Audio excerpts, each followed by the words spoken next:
പിന്നെ എനിക്ക് course choose ചെയ്യാൻ കാരണം എന്ന് വെച്ച് കഴിഞ്ഞാൽ അത് ടൂറിസമാണ്. എനിക്കിപ്പോൾ ടൂറിസം റിലേറ്റഡ് പഠിക്കാൻ ഭയങ്കര ഇഷ്ടം. UK പോലൊരു കൺട്രിയിൽ അങ്ങനെ ഒരു വെറൈറ്റി കോഴ്സ് നമ്മൾ പഠിക്കുമ്പോഴത്തേക്ക് നമുക്കൊരു ജോബ് ഓപ്പർച്യൂണിറ്റി ആണെങ്കിൽ ഭയങ്കര കൂടുതൽ അവിടെ കിട്ടും. ഞാൻ MSc international hotel and hospitality management choose ചെയ്തേക്കുന്നത്. എൻ്റെ ഡിഗ്രി ഞാൻ പഠിച്ചത് bachelor of travel and tourism management ആയിരുന്നു. പിന്നെ എനിക്ക് കോഴ്സ് ചൂസ് ചെയ്യാൻ കാരണം എന്ന് വെച്ച് കഴിഞ്ഞാൽ അത് ടൂറിസമാണ്. എനിക്കിപ്പോൾ ടൂറിസം റിലേറ്റഡ് പഠിക്കാൻ ഭയങ്കര ഇഷ്ടമാണ്. അപ്പോൾ എൻ്റെ കോഴ്സിനകത്ത് തന്നെ ഡെസ്റ്റിനേഷൻ മാനേജ്മെൻറ്റ് എന്ന് പറഞ്ഞൊരു ഇത് വരുന്നുണ്ട്. അപ്പോൾ ആ മൊഡ്യൂൾ നമുക്ക് ഭയങ്കര ഹെൽപ്ഫുള്ളാണ്. UK പോലൊരു കൺട്രിയിൽ അങ്ങനെ ഒരു വെറൈറ്റി കോഴ്സ് നമ്മൾ പഠിക്കുമ്പോഴത്തേക്ക് നമുക്കൊരു ജോബ് ഓപ്പർച്യൂണിറ്റി ആണെങ്കിൽ ഭയങ്കര കൂടുതൽ അവിടെ കിട്ടും.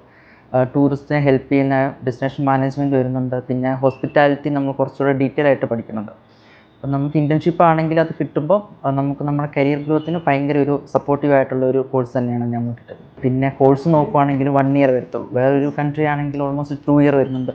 ഇതാകുമ്പോൾ നമുക്കൊരു 1 ഇയർ കൊണ്ട് നമുക്ക് നമ്മുടെ മാസ്റ്റേഴ്സ് കംപ്ലീറ്റ് ചെയ്യാൻ പറ്റും. പിന്നെ പ്ലേസ്മെൻറ്റ്സ് അവർ പ്രൊവൈഡ് ചെയ്യുന്നുണ്ട്. പിന്നെ ഇൻറ്റേൺഷിപ്സ് പ്രൊവൈഡ് ചെയ്യുന്നുണ്ട്.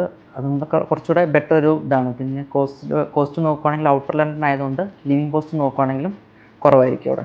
ഇല്ല, എനിക്ക് IELTS ഇല്ല. എനിക്ക് +2 മാർക്ക് വെച്ചിട്ടാണ്. പിന്നെ ഡിഗ്രിയുടെ ഇത് നോക്കി.